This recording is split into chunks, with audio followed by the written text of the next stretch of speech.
అసలు ఇజ్రాయెల్ అంటే ప్రపంచ దేశాలు సైతం ఎందుకు బ్యాక్ స్టెప్ వేస్తాయో తెలుసా? వైశాల్యంలో మన దేశంలోని మణిపూర్ స్టేట్ అంత ఉండే ఇజ్రాయెల్ కేవలం 90 లక్షల మంది జనాభా మాత్రమే కలిగిన ఇజ్రాయెల్ అత్యంత తిరుగులేని శక్తిగా ఎలా ఎదిగిందో తెలుసా?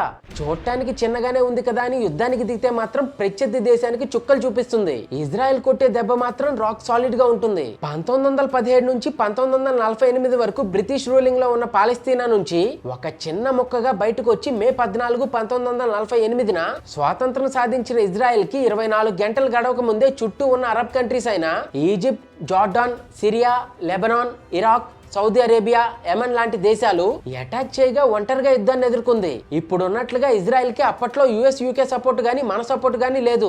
అప్పట్లో ఇజ్రాయెల్ జనాభా 8 లక్షలు అయితే అరబ్ కంట్రీస్ యొక్క జనాభా 3.8 కోట్లు, అంటే 45 రెట్లు ఎక్కువ.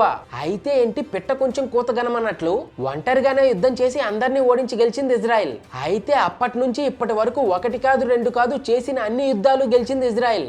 ఇజ్రాయెల్ యొక్క పవర్ కి పునాది వేసింది మాత్రం ఇజ్రాయెల్ ప్రజలే. అందుకే ఫస్ట్ అంటే యూదుల గురించి మాట్లాడుకోవాల్సి వస్తే ప్రపంచ జనాభాలో 0.2% కూడా లేని యూదులు నోబెల్ ప్రైజ్ అందుకున్న వాళ్ళలో మాత్రం 20% పైగా ఉన్నారు. ప్రపంచంలో 195 దేశాలు ఉన్నాయి, కానీ స్టార్టప్ నేషన్ అనే పేరు మాత్రం ఇజ్రాయెల్ కి మాత్రమే ఉంది. మన దేశంలోని మణిపూర్ స్టేట్ అంతా ఉండే ఇజ్రాయెల్ కంట్రీలో 20,557కి పైగా స్టార్టప్ కంపెనీస్ ఉన్నాయంటే నమ్ముతారా?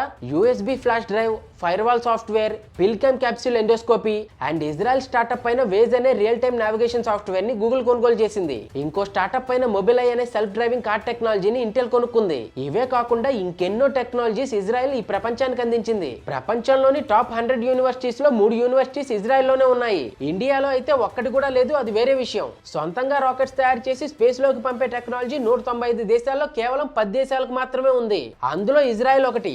అమెరికా లాంటి దేశంలో ప్రతి 10,000 మంది జనాభాలో 85 మంది సైంటిస్టులు మరియు ఇంజనీర్లు ఉంటే ఇజ్రాయెల్లో ప్రతి 10,000 మంది జనాభాలో 140 మందికి పైగా సైంటిస్టులు మరియు ఇంజనీర్లు ఉన్నారు.